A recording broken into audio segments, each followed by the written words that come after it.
早起看世界，咱镜头来去法国。法国嘅汽车平台业者是真够变巧，因是利用速度较紧的5G 的网络，伫巴黎郊区这所在推出全自动驾驶的送货服务。员工下当唔免出门，伫办公室内底就会当操控，用机器人来送货货车嘛做甲真古锥，成人目。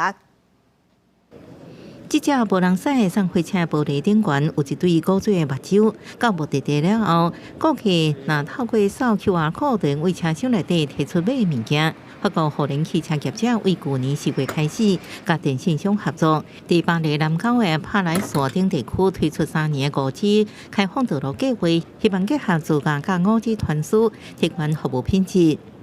Ce droïde de livraison, dans le cadre de cette expérimentation 5G Open Road, est piloté à distance par un opérateur qui supervise et contrôle le droïde sur la route. 法国电信业者指出，5G 无论是应用伫自驾领域，或者是传统驾驶的车顶悬，因为传输速度大大提高，安全性也更较有保障。Bon, la sécurité est un point important. Pour ces services de mobilité autonome, parce que vous imaginez bien que si on peut attaquer les véhicules et en prendre le contrôle ou dérégler la façon dont ils fonctionnent, ça serait un vrai problème. Donc la 5G amène un niveau de sécurité qui n'existe pas aujourd'hui sur la 4G ou même sur le Wi-Fi, sur d'autres solutions radio.